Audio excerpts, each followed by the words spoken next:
High, আমি প্রিয়াঙ্কা। আজকে হঠাৎ করেই আমাদের মনে হলো যে একটু পনির বিরিয়ানি করা যাক। এর জন্য আমরা সব আয়োজন করে নিয়েছিলাম।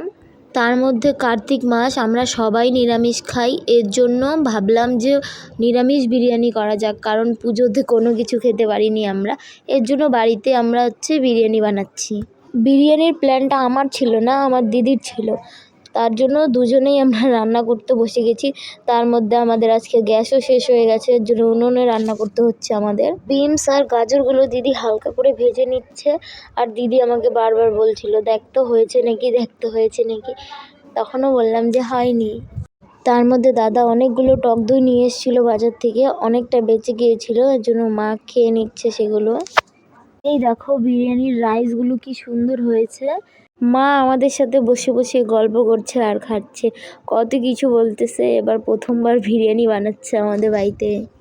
এর আগে আমি কোনোদিনও বিরিয়ানি বানাইনি, ফ্রাইড রাইস বানিয়েছিলাম। এখন আমি সালাডগুলো কাটবো সুন্দর করে কেটে। এখানে দিদি সব কিছু রেডি করে নিয়েছে, এখন সব পাট করবে, করে মানে দমে বসাবে বিরিয়ানিটা। অনেক দিন থেকে ভয়েস দিয়ে ভিডিও বানাই না জন্য এখন আর ভালো লাগে না ভয়েস দিয়ে ভিডিও বানাতে। দিদি বারবার বলছে যে ভয়েস দিস, ভিডিওটা ভালো হবে। কালী পুজোতে এবার এত ঘুরেছি গলার ভয়েসটা চেঞ্জ হয়ে গেছে, প্লিজ অ্যাডজাস্ট করে নিও। বিরিয়ানির পার্ট কমপ্লিট, এখন দিদি বিরিয়ানিটা দমে বসাবে, প্রায় হয়েই গিয়েছে। লাস্ট পার্ট এটা ছিল। আর হলো এটা আমার দিদি, ও বিরিয়ানি রান্না করছে আর আমি সব করে দিলাম হাতে সাথে। আর মা এখানে বসে বসে দেখছে। এখানে আমার সালাড কাটাও কমপ্লিট হয়ে গিয়েছে।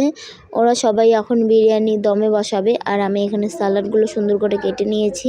বিরিয়ানিটা দেখো কি সুন্দর হয়েছে, কি সুন্দর লাগছে দেখতে। এটা লাস্ট পার্ট ছিল বিরিয়ানির। প্রায় 2 বছর পর দিদি আসাম থেকে আমাদের বাড়িতে ঘুরতে আসলো, আর দিদি নিজেই এসে বিরিয়ানি খাওয়াচ্ছে আমাদের। আজকের ভিডিও এই পর্যন্তই। ভালো লাগলে লাইক, কমেন্ট, শেয়ার করে দিও। আর এখন আমি বিরিয়ানিটা খেয়ে দেখি কেমন হয়েছে। Tata, by.